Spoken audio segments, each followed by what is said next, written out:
SOFI Technologies. Yes, welcome back to the channels, guys and gals. Barry Charles is here to save the day as you look to be financially educated on your way to financial freedom. Yes, SOFI, it's been one of the talks of the town.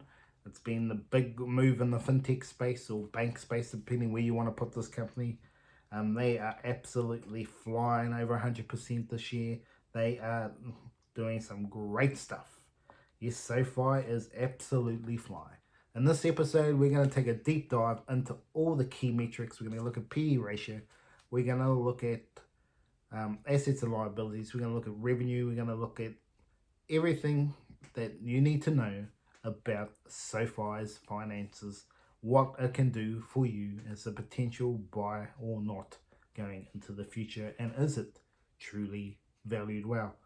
That's why you're here, folks. Yes, if you wait to the end of the video, you will get potential intrinsic value of SOFI. Yes, just for you, free on this channel, and all I ask is for you to like and subscribe to the channel. Well, yes, SOFI stock analysis 2024 going into 2025. Yes, SOFI has been flying the charts, folks. Yes, SOFI, the new bank in town, looking to take over the world. And will they be number one come 50 years' time? That's for you to decide, and I'm going to talk about it at the end too, folks. But SOFI is getting the youth. If they continue to get most of the youth, look out in 50 years' time. Who will be number one? The maths will not lie. Yes. Yes, stock analysis. First off, the price at the moment is around $16 at time of recording. It could be different to that, but this will give you an idea of the stock. 52-week range, well, if you got it at $6, pow! Well done. Congratulations to you, because I was there too. But I also was there at the $10 mark as well.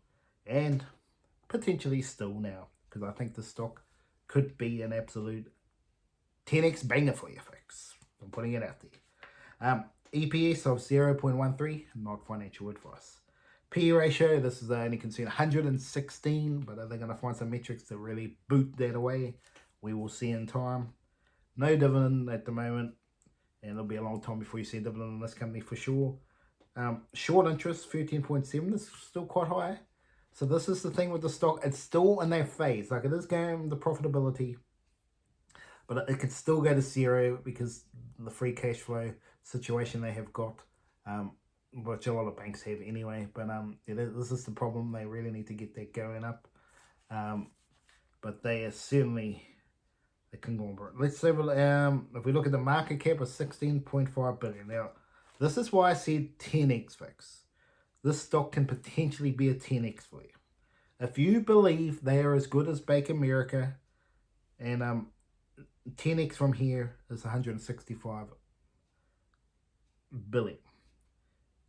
Double that, and you got Bank of America is 351 billion market cap. So it's potentially a 20x there. If you think they're going to be better than JP Morgan down the line, who are at 683, well, then you're doubling that again, 40x, folks. So that's what you need to believe. If you're a long-term investor, long hold, SOFI could potentially be one of the best buys right here, right now, in the 50 years scheme of things. I mean, I think other stocks might fly more and go up higher quicker, but on a long-term scale, of all the stocks around, SOFI could potentially be one of the best ones out there. Doesn't mean it's going to be a NVIDIA, do what NVIDIA did, but in terms of being consistently growing well, this stock is a potential one for you, folks. And I'm telling you now, I expect this to be a great company. No guarantee it could still go to zero. That's what I'm telling you, folks. This stock still is not out of the zero bankruptcy phase yet. They could face issues that cost them the opportunity, but there is a big opportunity potentially for you. Not a financial advice. Do more research before you invest in any stock. Yes, well, yeah, we have looked at that. Now, let's have a look at SOFI shares outstanding again. This is just, I own the stock, but I just don't like this dilution. 1.08 billion, up from 945 million last year. So you are getting diluted. Yes, diluted to the hill. I'm hoping this will change in time, but again, I understand that the price is going up. And that's basically what a lot of stock companies do early on. But hopefully, when they mature, it'll start going the other way. But yeah, let's have a look at the financials of SOFI. What is SOFI actually doing right here, right now, to say their potential growth in the future, that they could be the next Bank of America, the next JP Morgan? Well, the annual total revenue is 2.5 billion. Expected to maybe be 2.7 billion by the end of the year, up from 2 million and 1.5 billion. So they are doing some work. Not huge gainers, but they are building slowly getting themselves up the list. But that's real positive compared to a negative net income of 2.1 billion. As we look at net income, the company's had 214 billion, is that what it, yep, 214 million net income, and they were at a loss just last year, 300 million. Absolute banger, boom. That's why the stock is flying, folks. So it was minus 300 million just last year. This year it's up 214 million. Boom. No doubt that's why the stock has gone boom this year. And as well as we start to slowly see more of the big companies get involved. And that's why SOFI's got more room to grow, because I think S&P 500 will be coming. SOFI, yeah, what do I see looking at these notes? If we look at SOFI's revenue from September, it was up 691 million from the previous quarter of 587 million, so up over 100 million in a quarter. So that is good. Revenue is going up, and even a bit with the revenue further back, it's a bit funny, but the net income's been a little bit choppy. 60.7 million in September. In June it was 17.4 million, and then in March it was 88 million. So it's a little bit choppy, but it's all positive. But that's what I mean. If they don't continue to go up and up and up, the stock could stall and the money drains, and that's when you get into trouble. Total assets 34 billion, up from 30 billion, and total liabilities are 28 billion, up from 24 billion. So not much room to go, but a lot of banks are like this. They're highly debted companies, so it's just the way it is with the banks, unfortunately. If you can't handle that, don't invest in banks.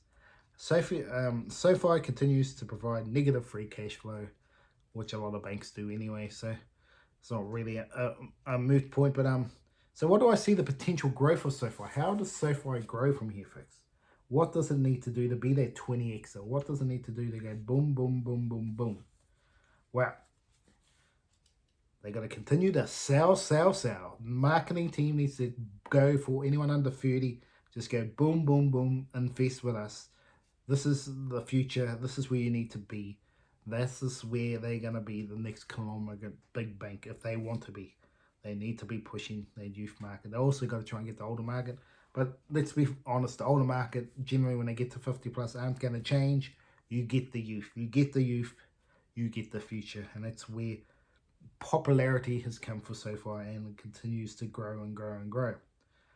So obviously they got to build their credit card business. They got to build all their little businesses that they're all intrinsically all involved with going forward. If they do that, look out. So this is what you're all here for, folks. Intrinsic value. Yes, intrinsic value of SOFI.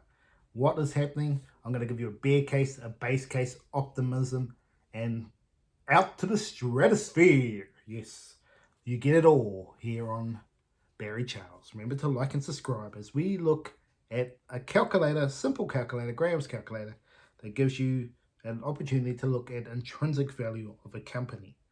Well, you're not going to like the bear case, folks. Yes, if the current price is $16, with earnings per share of 0.13, so it's going to drop a little bit from where it is currently. With 5% growth rate, you're looking at $2.50. There you go.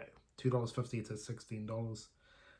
Well, that's why I'm saying it could go to 0 or could go to $2.50 if it goes backwards. The base case is $16, and the earnings per share of 0.25 at expected growth rate of $8. With the current bond yield, you're looking at $6.40. Yes, That's why people were sketchy to buy the stock. It was at its optimum then. But now, let's have a look at optimism. At 16, the earnings per share is 0.5 with expected growth rate of about 12%. You're looking at 16.90. Yes, and now the pie in the sky could, because banks, don't get me wrong, are not going to accelerate as quick as other ones. 16, yeah, so sorry, the price was 16.90 therefore, so just right where the price range is right now. If we go to the stratosphere model, it's $16 a share, earnings per share is 1, so it's nearly a 10 banger from here. They've got a long way to go to get to that. At 15 expected growth rate, which is probably doing roughly at the moment, or 10%, $42. That's where you get excited, folks. If you expect those numbers and the numbers to be even better than that into the future, then the stock is a buy all day, not financial advice. So yeah, when I look at the future, the price at the moment, it's very much in the optimal phase. People are excited, and then you could see a dull, and then it could skyrocket again. It could be a stock that's similar to Palantir and go sideways for a little while. But it all depends on the consistency of the revenue and the net income. Revenue is consistent, but net income has been choppy. If they get net income a bit more relaxed, then I think this company will grow. It could potentially be overvalued right now. If I was wanting to be real safe, you'd want it under $10 again. Even lower ideally, but just being realistic, $10 is probably ideal, but I still think it's a buy right now. I still think the future is bright for this company, and I think this company is going to the moon. Will it get to a Bank of America levels? I think so. And if it does do that, this could be the company that makes you a billionaire if you invest now. It's got a long way to go to do that, and I don't expect it to be in the video, the one that's gone flying up to the moon. Don't get it twisted. But this is a stock. Once they get through the volatility, so if you want to wait for that volatility, that is fine. I would totally understand it. There's still a little bit of volatility yet to go with SOFI, I believe. But once it goes, it's going to go big time, consistent growth, and you'll love it for the next 10, 20 years. And it could be even longer into the future. But it's not going to be one of those that's just going to go flying all the way to the moon and go to 200 tomorrow. No way.